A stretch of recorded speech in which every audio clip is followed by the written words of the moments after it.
코로나19 사태로 중단됐던 대면 예배를 이제 다시 시작을 하면서 이 어려운 시기에 하나님께서 우리에게 말씀하시고 약속하시는 복이 무엇인가 라는 것을 함께 생각해 보면 우리에게 좀 도전이 되고 위로가 되고 힘이 되겠다 싶어서 이렇게 그 팔복의 말씀을 이렇게 시작을 하고 오늘 이렇게 마지막 팔복의 마지막 말씀까지 이렇게 왔습니다.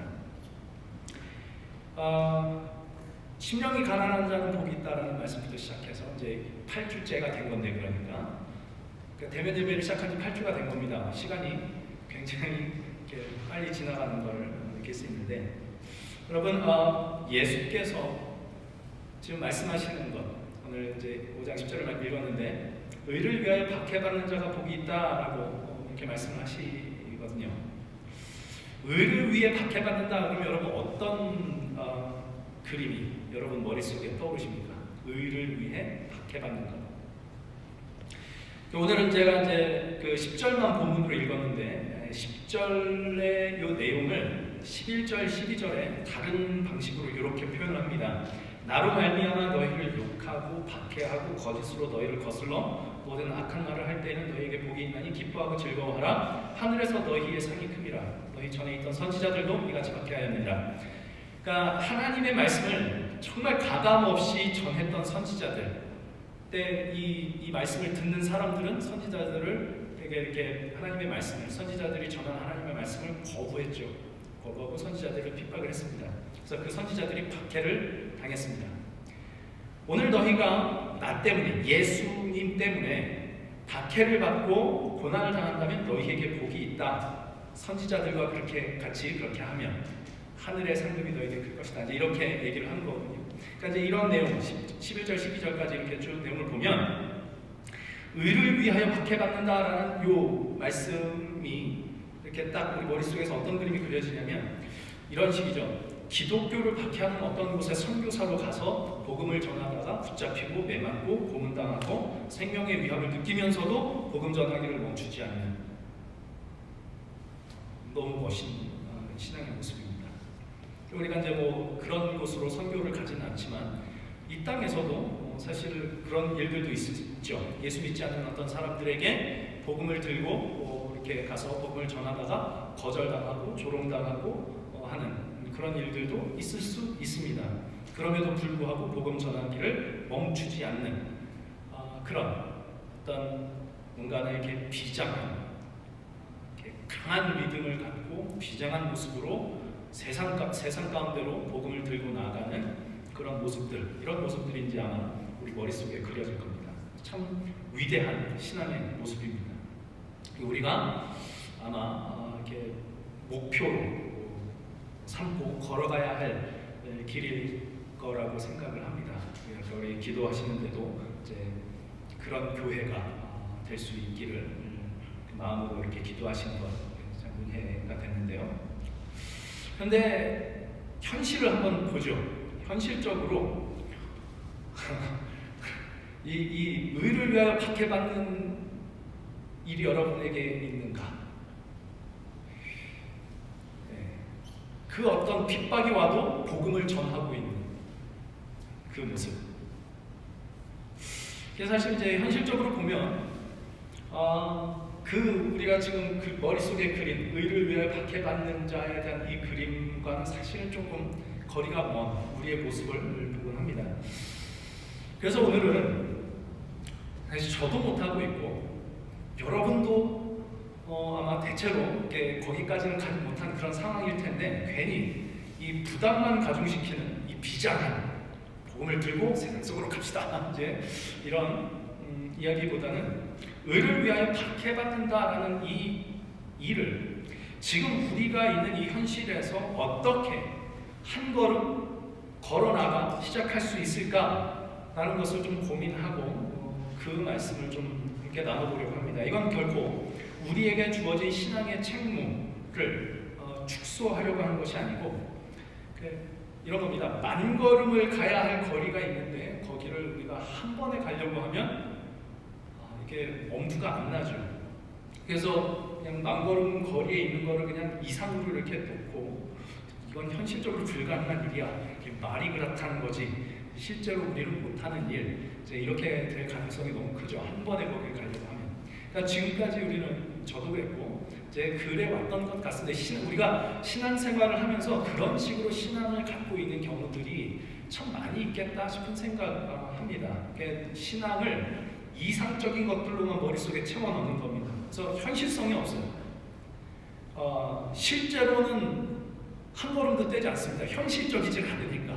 이상은 있어요. 야, 이 하나님의 나라, 하나님께서 주시는 은혜로 이렇게 살아가는 거, 하나님께서 부어주시는 은혜, 이거에 대한 이상은 이렇게 있는데 그 현실을 이렇게 한 걸음 실제로 이렇게 떼는 그런 일들은 참 이렇게 많지 않았던 것 같은 이런 생각이 듭니다. 그러니 우리가 가진 신앙이 실제로 어떤 힘을 갖고 있는지는 거기를 발을 띄어서 가봐야 아는데 이렇게 가보질 않으니까 실제 어떤 힘이 있는지도 모르고 그 힘이 어떤지를 우리가 발견하고 경험을 할 때 신앙 속에서 우리는 기쁨과 즐거움을 알 수 있을 텐데 그 기쁨과 즐거움도 사실은 많이 사라진 것 같은 그런 현실을 우리가 이렇게 살고 있습니다. 그래서 오늘은 이 신앙의 이상적인 모습, 신앙의 이 이상적인 모습은 우리가 목표를 이렇게 두되 그 목표를 향한 실제적인 한 걸음을 어디서 우리가 뗄 수 있을까라는 것을 오늘 생각을 해보려고 하는 겁니다. 그런 이유로 본래 이 의를 위하여 박해받는 자는 복이 있다라는 이 말씀은 10절부터 그러니까 다른 팔복이 한 절씩 이렇게 되어 있지 않습니까? 사실 이 말씀이 12절까지 10절, 11절, 12절까지 이렇게 한 묶음이어야 되는데 오늘 본문을 그냥 10절만 읽었습니다. 왜냐하면 이렇게 초점을 맞추려고 하는 게 이렇게 박해받는 자의 복이 아니고 다른 데 있기 때문에 우리가 지금 제가 초점을 맞추려고 하는 거는 하나님의 나라, 천국입니다. 그러니까 의를 위하여 박해받는 자는 복이 있나니 그 이유가 뭐냐? 천국이 그들의 것입니다. 이렇게 얘기를 하거든요. 생각을 해보십시오. 천국이 여러분 좋은가요? 하나님의 나라 좋으신가요? 하나님의 나라 좋습니까? 너무너무 좋아서 다른 거 다 포기해도 이것만은 내가 꼭 붙들겠다. 그런 마음이 있으신가요? 그 마음이 있으면 의를 위하여 박해받는다 하더라도 그 나라가 내 거면 이게 정말 복이기 때문에 내가 그거 할 수 있겠다 이렇게 됩니다. 근데 생각을 해보니까 이디오피아에 대해서는 전혀 관심도 없는 애한테 야, 너 공부 열심히 해서 성적 이 정도 올리면 약간 이디오피아 여행 보내줄게 이러면 공부를 안 하겠죠. 근데 얘가 너무너무 좋아하는 게 한국을 가는 거예요. 너 이렇게 해서 이렇게 하면 한국 보내줄게 이러면 한국 가기 위해서 무슨 수를 써서라도 이 성적을 그만큼 올리려고 하거든요. 그렇죠? 그러니까 지금 의를 위하여 박해받는 자는 복이 있다라는 이 말씀이 천국이 그들의 것이기 때문에 이게 복이 있다라고 얘기를 하는 건데 천국이 정말로 내가 다른 거 다 잃어버려도 다른 거 다 희생해도 이것만큼은 내가 꼭 소유해야 된다. 이것만큼 내가 꼭 얻어야 된다라는 이 마음이 우리 가운데 없으면 그 마음이 없으면 의를 위하여 박해받는 자가 복이 있다는 말이 이해가 전혀 될 수가 없는 겁니다. 그렇죠? 그러니 우리가 제일 먼저 생각을 해야 되는 건 바로 이거죠. 천국은 바로 그런 곳이다. 그 어떤 대가를 치르더라도 꼭 소유하고 싶어지게 하는 다른 어떤 것과도 비교할 수 없이 말로 다 할 수 없는 정말 너무 좋고 귀한 것이 이 하나님의 나라, 천국이다. 그것이 예수께서 천국에 대해 가르치신 것이다라는 걸 우리가 잘 알지 못하면 사실은 이 예수님께서 하시는 말씀들이 우리에게 아무런 영향도 미치지 못하고 힘도 미치지 못합니다. 그러니까 이 기초를 좀 단단하게 해야 되지 않을까 이런 생각을 하죠. 예수님께서 이렇게 말씀을 하십니다. 천국은 마치 밭에 감춘 보화와 같으니 사람이 이를 발견하면 숨겨두고 기뻐하며 돌아가서 자기의 소유를 다 팔아 그 밭을 사느니라 이거죠. 이겁니다. 그러니까 예수님께서 이미 말씀하신 겁니다. 천국은 이런 거예요. 너무너무 좋아서 다른 것보다 다 팔아도 갖고 싶게 만드는 그러니까 이거는 내가 사야만 되는 어떤 의무감으로 사는 게 아니라 이게 너무 좋은 거예요. 그래서 이것만 그냥 꼭 가져야 되겠다라는 생각이 듭니다. 지금 우리가 이제 8분 말씀을 보고 있는데 첫 번째가 심령이 가난한 자는 복이 있다라는 거죠. 심령이 가난한 자가 왜 복이 있다고 하느냐? 여기도 그렇게 얘기를 합니다. 천국이 그들의 것이기 때문이다. 그리고 오늘 8국의 마지막으로 나오는 말씀이 의를 위하여 박해받는 자는 복이 있다라는 건데 이것도 그 이유가 천국이 그들의 것이기 때문이다 이렇게 얘기합니다. 그러니 심령이 가난한 것 자체, 의를 위하여 박해받는 것 자체 그것이 복이 아니라 그런 것들이 복이 되는 이유는 전부 다 천국, 하나님의 나라와 관련이 되어 있는 겁니다. 그러니까 첫 번째, 여덟 번째, 처음과 마지막을 장식하고 있죠. 제가 볼 때는 아마 이게 팔복 전체를 감싸고 있는 내용이라고도 생각을 합니다. 팔복의 그 내용들이 다 사실은 이 세상에서 볼 때는 별로 복되지 않은 일들처럼 보이는 것들이 있습니다. 심령이 가난한 자, 애통한 자, 이런 게 뭐 무슨 복이 되겠습니까? 의를 위해 박해받는. 근데 이게 다 천국과 관련이 되면 그러면 이게 이제 복이 된다 이렇게 되는 거죠. 과연 천국이 하나님의 나라가 무엇이길래 그 나라가 심령이 가난한 자의 것이 되고 의를 위하여 박해를 받아도 그 나라만 내 것이 된다면 그렇다면 의를 위해 박해받는 것조차도 복으로 여기게 하는 그런 나라일까? 이것 하나님의 나라는 밭에 감추인 부와 같아서 다른 모든 것들을 다 갖다 팔아서라도 소유해야 할 만큼 정말로 좋고 귀한 것이다 라는 예수님의 이 말씀이 우리 마음에 받아들여지게 되기를 주님의 이름으로 축원합니다. 하나님의 나라가 어떤 나라입니까? 성경에 보면 하나님의 나라는 하고 블라블라블라 이렇게 나오는 성경 구절들이 몇 구절이 있습니다. 그 중에 바울이 하나님의 나라의 특징을 이렇게 이야기하는 곳이 있는데 로마서 14장 17절에 이렇게 나옵니다. 하나님의 나라는 우리 같이 한번 읽어볼까요? 네, 시작. 하나님의 나라는 먹는 것과 마시는 것이 아니요 오직 성령 안에서 의와 평강과 희락이라. 의와 평강과 희락이 충만하고 넘치는 것, 그것이 하나님의 나라입니다. 좋은가요 여러분? 의가 뭡니까? 의. 그러니까 몇 번 말씀드렸습니다. 잊지 않으면 좋겠습니다. 성경에서 말하는 의롭다라고 얘기를 하는 것은 정의롭고 흠이 없고 잘못한 게 없고 이런 것이 아니다 이렇게 얘기를 했죠. 성경이 이야기하는 의라고 하는 것은 하나님과의 관계가 회복된 상태, 이것을 의롭다라고 얘기를 합니다. 그래서 칭의라고 하지 않습니까? 우리 잘 아는 대로 의롭다 칭함을 받는 것. 우리가 왜 의롭다 칭함을 받죠? 우리가 정의로워서, 우리가 선해서, 우리가 뭘 이렇게 의롭다고 받을 만해서 이런 거 아니라고 그랬죠. 칭의, 의롭다 칭함을 받는 것은 하나님과의 관계가 회복되었기 때문입니다.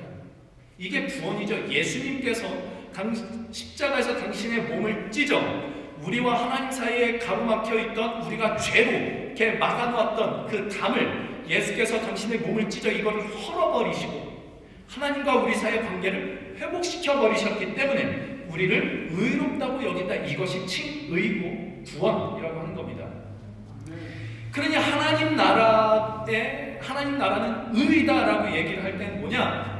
하나님과의 관계가 바르게 되어 있는 상태가 충만한 것. 그러니까 하나님과의 바른 관계가 가득한 세상, 이것이 하나님의 나라라는 말입니다. 평강은 바로 이 하나님과의 관계가 이렇게 새롭게 되고 바르게 되자 자연스럽게 이루어지게 되는 일입니다. 지난주에도 제가 언급했었던 것처럼 로마서 5장 같은 데 보면 예수 안에서 구원 얻은 자들에게 바울이 이렇게 얘기를 하죠. 이제 우리가 하나님과 뭐를 누리자? 화평을 누리자. 왜요? 구원을 얻었으니까, 예수 안에서 하나님과의 관계가 회복됐으니까 이제 드디어 하나님과 화평을 누릴 수 있게 된 겁니다. 평화를 누릴 수 있게 된 겁니다. 그 회복된 관계 안에서 그러니까 평화, 화평 이런 것들이 있는 거죠. 그리고 뭐 이것도 말씀드렸는데 지난주에 에베소서 2장 같은 데에서 보면 그러니까 하나님 예수께서 당신의 몸을 찢어 관계를 회복한 것이 하나님과 우리 사이의 관계뿐만 아니라 이방인과 유대인이라고 하는 결코 화해될 수 없었던 그때 당시, 지금으로 치자면 뭐 흑인과 백인 정도 될 겁니다.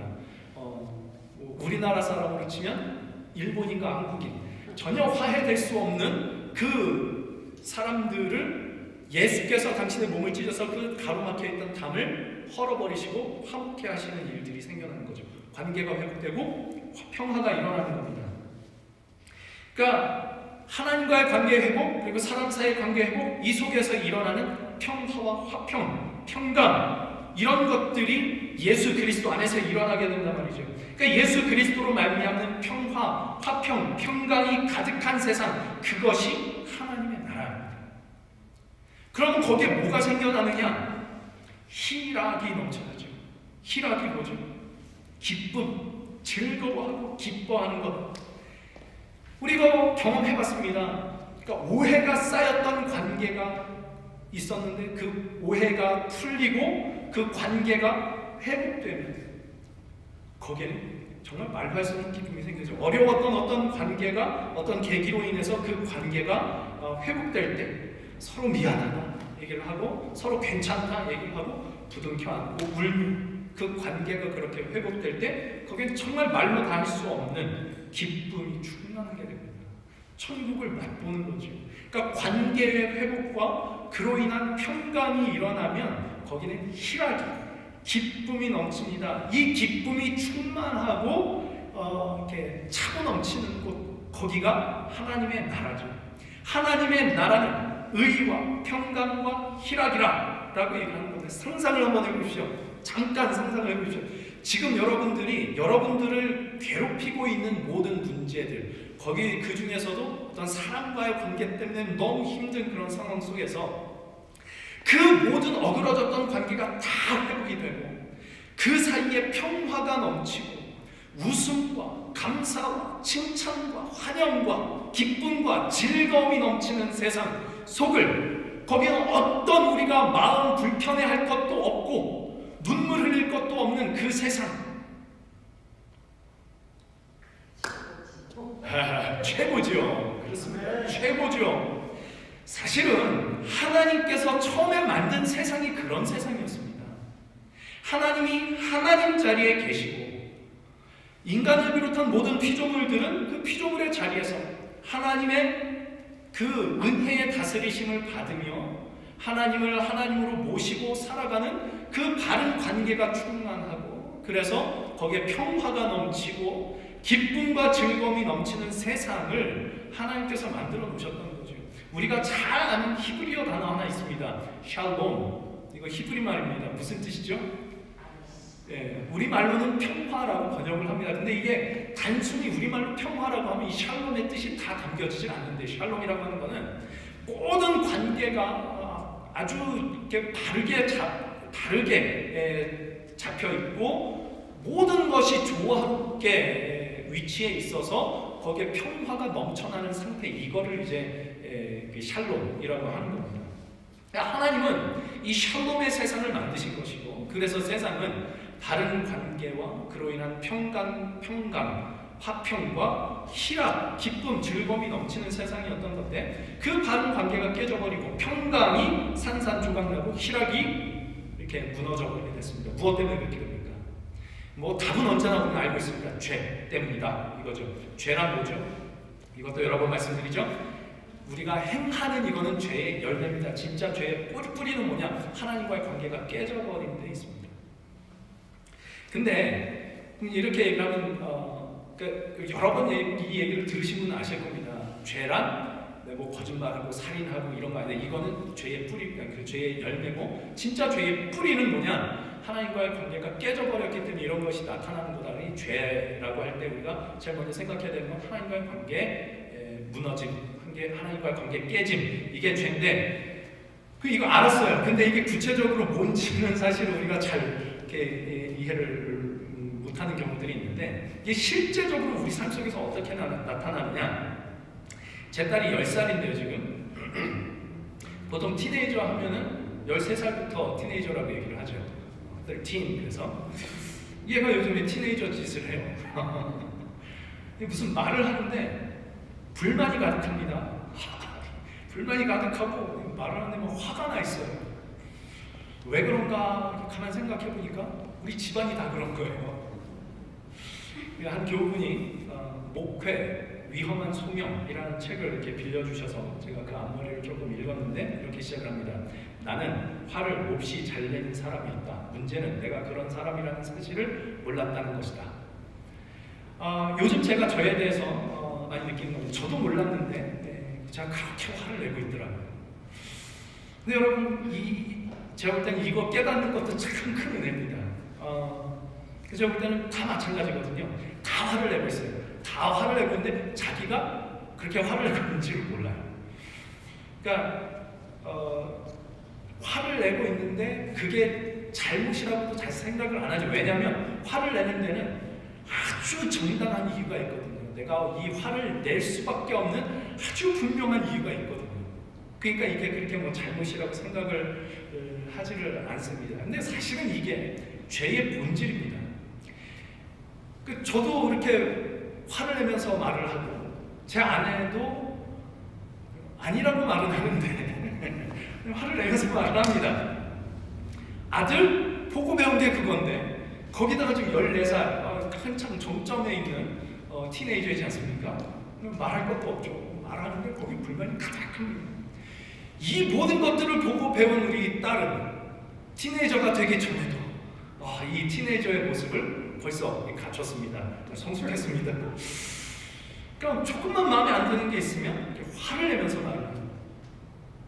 근데 제가 그걸 보고 이거 안 되겠다 싶어가지고 이제 딸하고 이제 딸한테 얘기를 했죠. 알아듣기 쉽게 어떻게 하면 알아듣기 쉽게 얘기할까? 고민을 하면서 이제 얘기를 했습니다. 근데 전 같으면 아마 제가 너 이 자식 말 똑바로 못해, 예쁘게 못해 이렇게 나갔을 텐데 이게 이렇게 해서 될 일이 아니구나라는 거를 이제 제 아들을 보면서도 깨닫고 저를 보면서도 깨닫고 그래서 이제 딸하고 이렇게 얘기를 했습니다. 하은아, 아담하고 하와하고 처음에 하나님께 불순종하고 죄를 짓지, 선악과를 먹는 죄를 짓지. 근데 왜 선악과를 먹었지? 이 아담과 하와가 사탄이 너희 그거 먹는다고 해서 안 죽어. 그거 먹으면 하나님처럼 될 거야. 눈이 밝아져서 하나님처럼 될 거야. 그래서 자기들이 하나님 되고 싶어서 하나님처럼 되고 싶어서 먹은 거잖아요. 그치? 그래서 아담과 하와가 하나님처럼 되고 싶어서 선악과를 먹었어. 하나님처럼 된다는 게 뭘까? 그거는 내가 내 살고 싶은 대로 살아야지 그렇게 하는 게 하나님처럼 되는 거야. 내 삶을 내가 통제하고 내가 컨트롤하고 다른 사람도 내 마음대로 내가 그 사람 하나님 돼서 그 사람 내 마음대로 컨트롤하려고 그런 마음 갖고 싶어서 그런 마음이 있어서 그렇게 되고 싶어서 이렇게 선악과를 먹은 거야. 그런데 잘 생각을 해봐라. 내가 저 사람을 이렇게 컨트롤하고 싶어, 이렇게 하게 하고 싶어. 이 사람이 내 말대로 안 따라. 그럼 내가 어떤 생각이 들까? 어떤 마음이 들까? 화가 나겠지. 화가 나겠지. 그래서 봐라, 우리가 말을 화를 내면서 하고 누구한테 화를 내는 거는 그 사람한테 잘못하는 게 아니라 하나님을 거역하는 죄를 짓는 거다. 하나님 대신 내가 세상을 어떤 사람을 컨트롤하려고 하는 거예요. 우리가 모르는 얘기 아니죠. 지난주에도 제가 했었던 얘기입니다. 그런데 사실 우리가 이 얘기를 많이 듣고 알고 있음에도 불구하고 이게 얼마나 심각한 이야기인지 사실 잘 생각을 하지 않는 것 같아요. 얼마나 심각한 이야기인지를 이렇게 마음속에 이렇게 인정을 잘 안 하는 것 같습니다. 이게 너무 그냥 하나님께서 주시는 은혜가 그런 못난 인간한테도 이렇게 구원을 베푸신다라는 데에 우리가 너무 많이 이렇게 가 있어가지고 그 용서를 베푸시기 위해서 하나님께서 얼마나 큰 대가를 치르셨는지 그게 얼마나 심각한 문제인지 그걸 우리가 잘 생각을 안 하는 것 같은데 사실은 그게 제일 심각한 문제입니다. 그러니까 우리가 화를 내는 건요, 내가 하나님이 되고 싶은데 안 되니까 화가 나는 거거든요.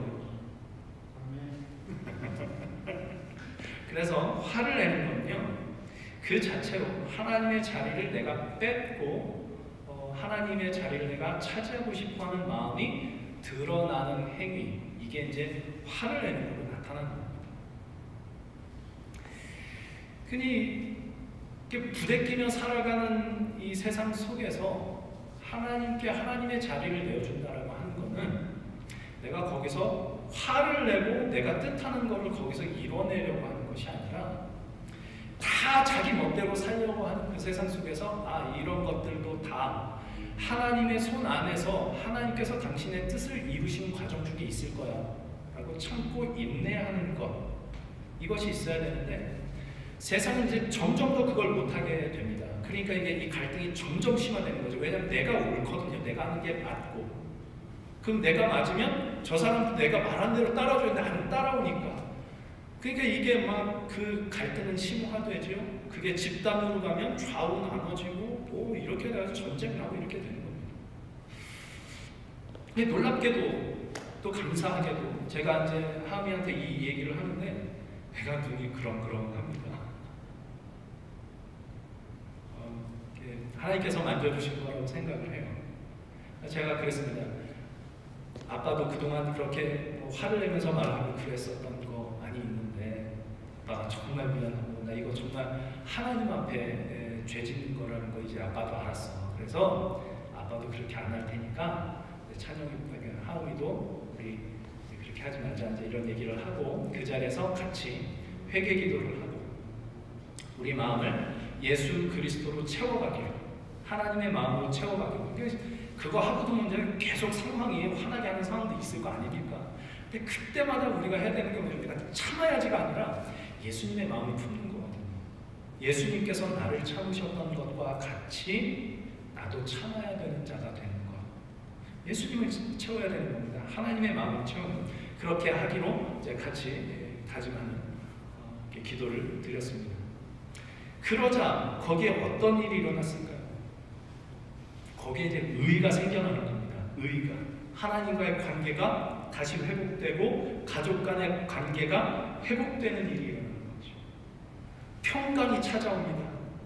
희락이 넘쳐납니다. 기쁨이. 그 순간 저는 하나님의 나라를 맛봤습니다. 하나님의 나라는 의와 평강과 희락이라.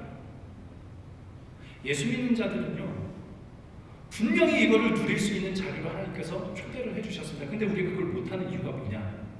하나님을 하나님으로 모시지 않으니까. 여러분, 어떤 형태로든지요 우리가 이 의, 바른 관계, 또 기쁨, 평화 이런 것들을 맛볼 때 우리는 하나님의 나라를 맛보는 것입니다. 사실 우리는 그것들을 조금씩은 다 맛봤습니다. 최소한 여기 앉아 계신 분들은 예수 그리스도 안에서 하나님과의 관계가 회복되었기 때문에 우리가 이 자리에 나와 있지, 그 관계가 회복되지 않았는데 와서 예배한다고 할 수 있는 사람은 사실은 없습니다. 우리는 그걸 다 경험을 했죠. 그 의와 평강과 희락이라고 하는 하나님의 나라를 요만큼 우리가 맛보았을 때를 한번 생각을 해보세요. 그때 얼마나 좋았었는지, 하나님께서 베풀어 주신 그 은혜로 인해서 관계가 회복되고 평화가 넘치고 기쁨이 넘치는 그 순간 얼마나 좋았는지. 거기서 우리가 봐야 되는 건 뭐냐면 그 기쁨, 그 희락, 그 평강이 가리키고 있는 본질이 뭐냐? 내가 기뻐하고 있을 때, 즐거워하고 있을 때 그게 가리키고 있는 본질이 뭐냐? 그게 어디로부터 온 것이냐? 우리는요 그런 것들로 맛을 보는 거거든요. 조금의 맛, 살짝 맛보는. 무엇을? 하나님의 나라를. 그 나라가 완성이 되고 그 진짜 의와 평강과 희락이 완전히 충만해진 그 세상은요 나중에 예수께서 다시 오시는 날에 완성이 될 겁니다. 근데 그 전에 예수 그리스도의 십자가와 부활 속에 살아가는 자들은 그 하늘로부터 오는 의와 평강과 기쁨을, 희락을 여기서 조금씩 맛보며 살아간다. 그럼 거기서 우리가 무엇을 보게 되느냐? 여기서 우리가 하나님의 나라를 요만큼 맛보는 것도 이렇게 좋은데 진짜 그 나라가 완성이 되면 거기도 얼마나 기가 막힐까? 얼마나 좋을까? 상상만 해도 그 나라 빨리 왔으면 좋겠다. 그 나라를 정말 내가 누리면서 살고 싶다. 그런 나라라면, 그런 하나님의 나라가, 그런 세상이라면 우리가 어떤 대가를 치르더라도 난 정말 그 나라 갖고 싶다라는 마음이, 우리가 예수 안에서 맛보는 그 하나님의, 살짝 맛보는 그 하나님의 나라, 의와 평강과 희락의 나라를 살짝 맛볼 때 그 나라에 대한 갈망이 이렇게 커지는 거죠. 여러분, 그래서 예수님을 믿고 실제로 하나님을 마음에 품고 하나님을 하나님 자리에 모시고 하나님의 다스리심을 받으며 살아가려고 할 때 우리가 살짝 맛보는 그 의와 평강과 희락의 그 나라, 살짝 맛보는 그것 때문에 예수님께서 말씀하신 게 진짜구나. 밭에 감추인 보화 같아서 세상 사람들은 아무도 못 봐요. 거기 숨겨져 있어서. 근데 난 그걸 발견을 했어. 근데 이게 진짜 너무 좋은 거구나. 집에 가서 다른 거 다 팔아서 이것만큼은 내가 가져야 되겠다. 그 생각이 들게 되는 거죠. 그래서 로마서 14장 17절 아까 봤는데 하나님의 나라는 의와 평강과 희락이다 라고 얘기를 하는데 그 앞에 하나님의 나라가 이런 건 아니다라고 얘기를 해요. 그게 뭐라고 나오냐면 하나님의 나라는 먹고 마시는 것이 아니요, 이렇게 나옵니다. 하나님의 나라는 먹고 마시는 것이 아니다라고 얘기를 할 때 이 먹고 마신다라는 하는 거는 육적으로 즐기는 나라가 아니다, 이런 뜻이 아닙니다. 거기는 우리가 새로운 육신을 입고 가서 새로운 육적으로 누리는 즐거움이 충만할 곳이에요. 우리의 부활은 육의 부활입니다. 우리는 새로운 육신을 입고 썩어지지 않은 육신을 입고 가서 정말 영원한 충만한 기쁨을 누리게 될 거예요. 여기서 얘기하는 먹고 마시는 것이 아니다 라고 하는 육적인 즐거움을 누리는 게 하나님의 나라가 아니다, 이런 뜻이 아니고요. 로마서 14장 전체의 내용이 뭐냐 하면 이제 고기 먹는 문제 이제 많이 들어보셨죠. 그러니까 어떤 그리스도인은 고기를 먹고 어떤 그리스도인은 고기를 안 먹었어요. 근데 이것이 문제가 됩니다. 왜냐하면 당시 시장에 파는 고기가 대부분이 우상에게 바쳐졌던, 제물로 바쳐졌던 고기인데 그리스도인 중에서 하나님을 섬기는 사람으로서 우상에게 바쳐졌던 제물을 이렇게 먹는 거는 내가 할 수 없다. 그래서 안 먹는 사람들이 있었고, 어떤 그리스도인들은 세상의 신은, 진짜 유일한 참된 신은 우리 하나님밖에 없고 그 우상신들은 다 사람이 만든 가짜인데 거기에 바쳐졌다고 해서 그게 무슨 영적으로 무슨 문제가 되겠냐 라고 해서 자유롭게 고기를 먹는 사람들이 있었단 말이에요. 그러니 고기를 먹지 않는 사람들은 먹는 사람들 보고 어떻게 예수 믿는 사람이 저래 비난을 하고, 먹는 사람들은 어디 그런 이상한 생각에 사로잡혀가지고 이런 것도 하나 자유롭지 못하냐, 걔 복림되어 있냐, 이렇게 또 비난을 하는 사람들이 생깁니다. 그러니까 서로 비난을 하고, 그럼 거기에 평화가 있을까요, 없을까요? 없죠. 없죠. 희락 없습니다. 그래서 바울이 하는 얘기입니다. 하나님의 나라는 먹고 마시는 문제가 아니다. 고기를 먹어도 되냐 안 되냐 이거 가지고 싸우는 나라 아니다. 의와 평강과 희락, 이것이 하나님의 나라다, 이렇게 얘기를 하는 겁니다.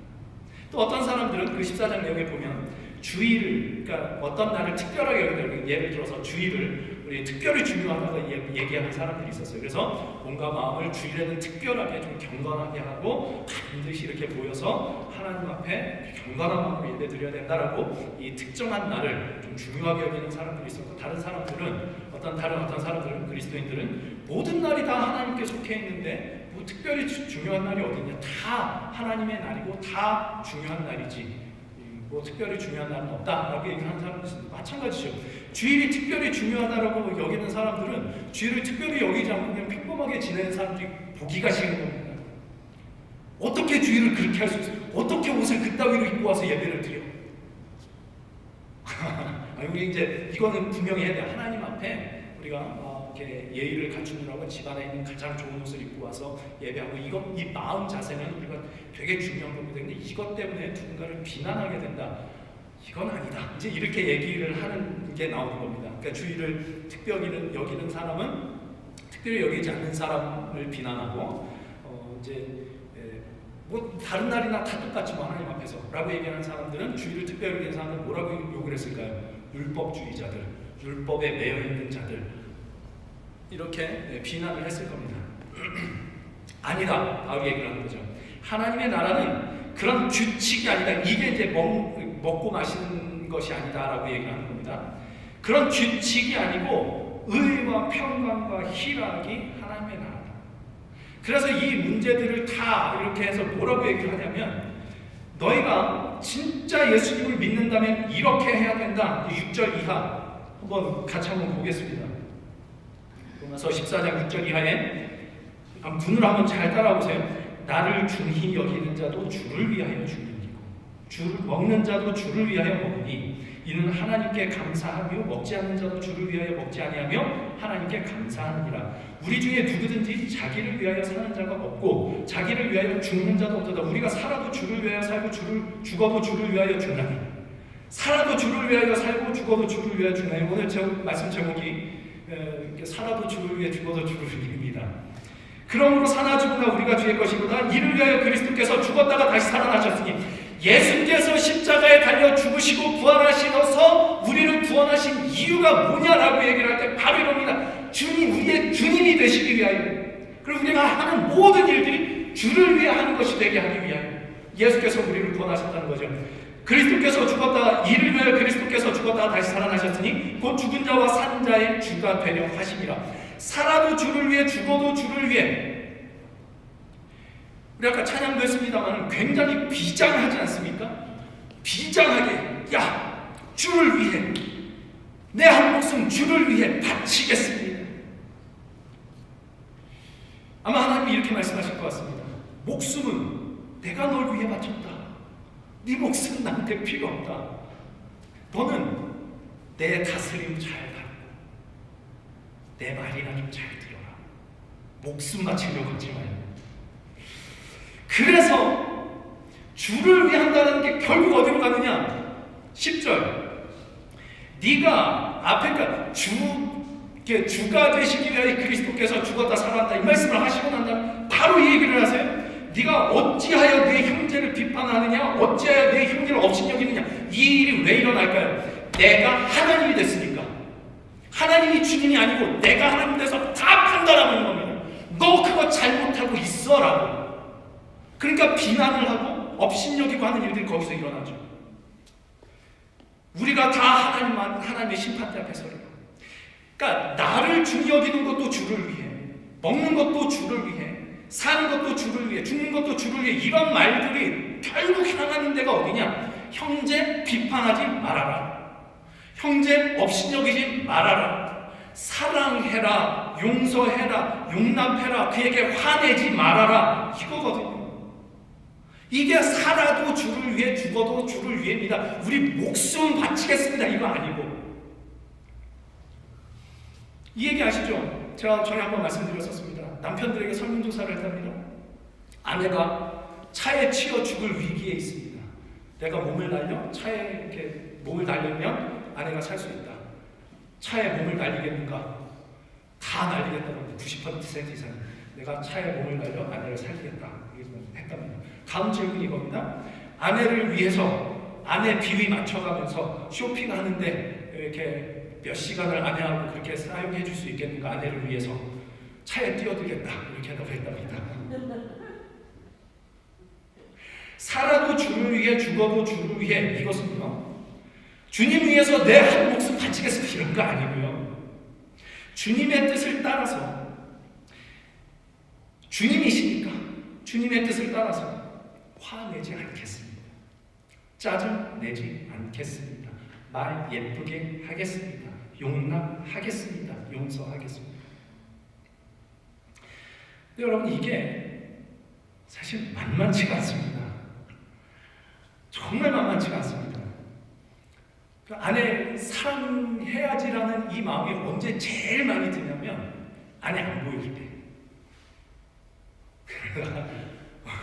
마음이 정말 우리 주님 말씀 따라 안에 살아야지 이 생각이 막 들고 안에 안 보일 때 이게 막 커져요. 안에 눈에 딱 보이고 안에가 좀 쓸데없는 말, 내 마음에 안 드는 말 이런 거 한마디 딱 하면 이 마음이 싹 사라져.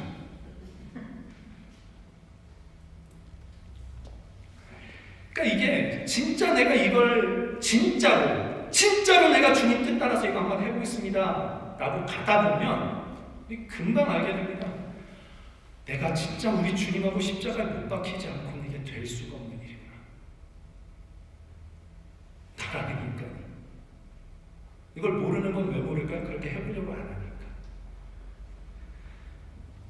그래서 천국이 심령이 가난한 자의 것이라 이렇게 얘기를 합니다.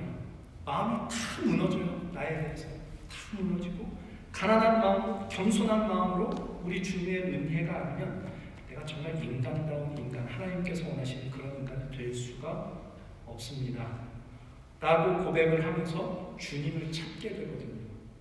그 주님을 찾고 찾는 자, 주님을 의지하고 주님의 은혜를 구하는 자가 하나님께서 주시는 의와 평강과 희락을 누릴 수 있는 자리로 갈 수 있다 이렇게 얘기하는 겁니다. 천국이 의를 위하여 박해받는 자의 것이다 라고 하는 이유도 똑같습니다. 의를 위하여. 의가 뭐라고요? 관계, 바른 관계, 하나님과의 바른 관계. 그게 천국이에요. 그 하나님과의 바른 관계를 위해서라면 내가 어떤 괴로움이라도 쓸데없는 말 하는 거 들어주는 거, 거기서 들으면서 찌푸리지 않고 웃으면서 들어주는 거, 그리고 말 예쁘게 해주는 거, 참고 인내하고 내 자존심 한번 꺾는 거, 그 하나님과의 관계를 위해서라면, 그 의를 위해서라면 내가 그 어떤 것이라도 감수하겠습니다. 이게 의를 위하여 박해받는 자의 첫 걸음일 겁니다. 그에게 하나님의 나라가 임하게 되죠. 실제로 우리가 복음을 전하다가 조롱받고 핍박받고 하는 그런 일들을 겪게 될 수도 있습니다. 우리가 정말 그 나라가 너무 좋아서 누구에게라도 이 나라를 말하지 않고는 견딜 수가 없어서 이렇게 만나는 사람마다 믿지 않는 사람에게 복음을 전하고 할 때 그걸 듣기 싫어하고 야 그만해 하고 뭐 똑똑하게 생각하지 그런 바보 같은 소리를 듣냐 믿냐 뭐 이런 조롱도 들을 수 있고, 그러니까 복음이 아니면 겪지 않아도 될 일을 겪어야 될 때가 있을 겁니다. 그런 식으로. 그렇지만 시작은 언제나 이겁니다. 첫걸음. 화내지 않기, 짜증내지 않기, 모든 것이 주님 손에 있음을 알고 받아들이기, 수용하기, 말 예쁘게 하기, 상대 존중하기, 얼굴 표정 예쁘게 하고 누구를 보든 반갑게 안아주고 누구를 보든 좋은 표정으로 인사하고. 그렇게 하기 싫은 사람도 있잖아요. 그럼 내가 하나님이라서 그렇게 하기 싫은 거예요.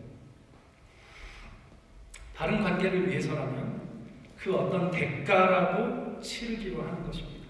하나님과의 바른 관계를 위해서 내 시간을 하나님 만나는 데에 사용하고, 이렇게 예배로 모이는 데에, 기도하는 데에, 우리 성경 말씀으로 하나님을 만나는 데에 그렇게 내 시간을 드리기로 하고, 사람과의 바른 관계를 위해서 그를 존중하고 그에게 관심을 갖는 것.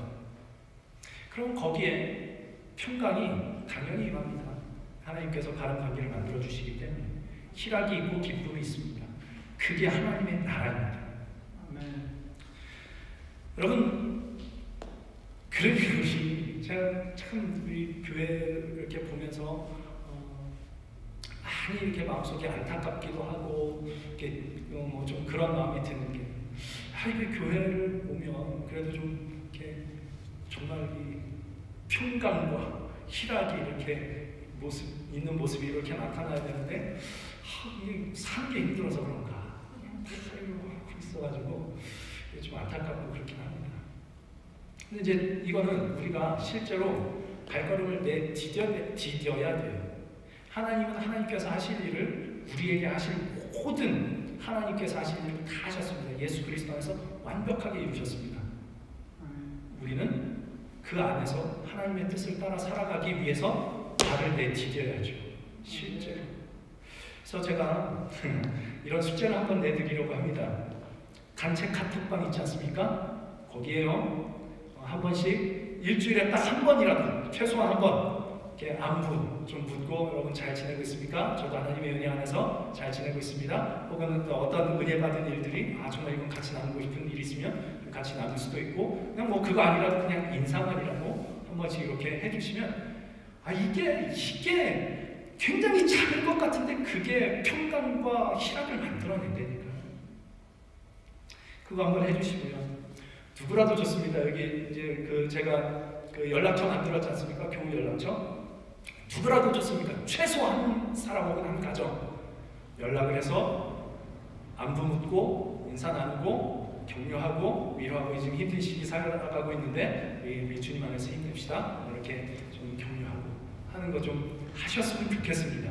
하실 수 있겠습니까? 우리 정영만 성도님, 우리 정희 성도님은 사실은 이렇게 연락처 없을 거예요. 다 그죠? 제가 알려드릴 겁니다. 전화를 하셔서 인사도 좀 나누시고 그렇게 관계를 맺어가시면 정말 작은 일인데 거기에 하나님께서 만들어내시는 의와 평강과 희락이 하나님께서 만드시는 그런 것들이 일어나게 될 것이고 거기가 하나님의 나라가 될 겁니다. 그러니 여러분 제가 지금 말씀드린 이 숙제 한번 해보십시오. 해보시겠습니까? 네, 감사합니다. 근데 한 가지 제가 당부를 드릴 게 있어요. 뭐냐 하면 이제 이게 결론입니다. 그렇게 하는 것이 내가 시간을 포기하고 사실은 이게 좀 성격상 안 되는 사람도 있거든요. 누구한테 이렇게 막 연락하고 이렇게 잘 안 되는 사람, 저도 그런 사람입니다. 그래 목사가 그러니까 우리 교인들도 그렇겠거니. 그 때문에 제가 참 많이 죄송한데, 그래서 하여튼 저도 이렇게 여러 번 한번 해보려고 애쓰고 있는 중인데, 근데 그렇게 애쓰는 것이 내가 희생해야 했던 것보다 훨씬 더 큰 기쁨을 나에게 가져다 준다는 그 확신이 없으면 그거 하시면 안 됩니다. 하나님의 나라가 의와 평강과 희락이라는 하나님의 나라를 위해서라면 내가 내 시간을 조금 희생하는 것, 내 성격 한번 꺾고 하나님이 원하는 거 한번 해보는 것, 그거 할 만한 가치가 있다. 하나님의 나라 때문에. 그 마음이 있는 분만 이걸 하셔야지. 그 마음이 없는데 이걸 하려고 하면 이제 이게 다 짐이 됩니다.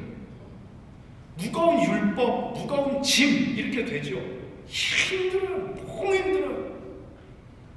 그건 하나님께서 원하시는 게 아닙니다. 정말 하나님께서 원하시는 것은 하나님의 나라를 맛보게 해주셨잖아요. 예수님 안에서 의와 평강과 희락의 그 하나님의 나라를 맛보게 해주셨잖아요. 그리고 그 나라, 이 나라가 정말 좋은 거구나. 그 나라를 위해서는 내가 내 것 조금 희생해서 그거 한번 해봐야 되겠구나. 이 생각이 있는 거. 이걸로 가는 거. 이걸 하나님께서 원하십니다. 제가 생각할 때는 이것이 의를 위하여 박해받는 자는 복이 있나니 천국이 그들의 것입니다 라고 하는 이 말씀의 가장 기본적인 의미일 거라고 생각을 해요. 정말 핍박받고 목숨의 위협을 받게 되는 일들까지도 가게 되는 그 첫걸음이 거기에 있는 겁니다.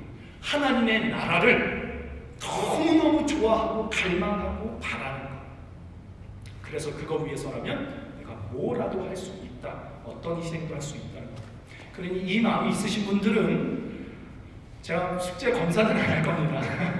한번 이렇게 숙제를 한번 해보시고 그리고 이걸 좀 꾸준하게 하다 보면 우리 안에서 하나님께서 어떤 의와 평강과 희락을 만들어내시는지 보게 될 테니까 우리 이제 그걸 기대하는 마음으로 그렇게 좀 해나가면 좋을 것 같습니다. 우리 이걸 잘 못하겠다 이러신 분들은 괜찮습니다. 안 하셔도 되는데 그렇지만 마음 가운데 분명히 갖고 있어야 될 것, 하나님 나라의 가치, 천국의 가치를 좀 알았으면 좋겠습니다. 이 마음은 있으셔야 됩니다. 이게 없으니까 못하는 거거든요. 하나님의 나라의 그 가치를 내가 마음속에 정말 갖기를 원합니다. 주님 도와주시옵소서. 그걸 알기 위해서 내가 어쨌든 예배에 참석해서 예배도 하고 하나님의 말씀도 듣고 또 주님 이렇게 성경 가운데서 하나님의 말씀 가운데서 그걸 찾아보기도 하고 기도 가운데 하나님께 간구하는 거죠. 하나님, 내가 정말 그 나라의 가치를 알고 싶습니다. 간구를 하고 그렇게 가다 보면 분명히 하나님께서 그 천국의 가치를 알려주실 것이고 그것만 일단 알게 되면 의를 위해 박해받는 자는 복이 있나니 천국이 그들의 것입니다 라는 이 말씀이 정말 복된 말씀으로 우리들에게 오게 될 것입니다. 여기서부터 한 걸음 한 걸음 가다 보면 이 말씀이 정말 겨우 그때 말씀으로 오게 될 것이다라는 이 믿음으로 우리의 삶을 주님께 이렇게 자꾸만 내맡기고 드리고 주님을 찾고 그런 삶으로 채워갈 수 있는 저와 여러분의 삶이 될 수 있기를 주님의 이름으로 간절히 축원합니다.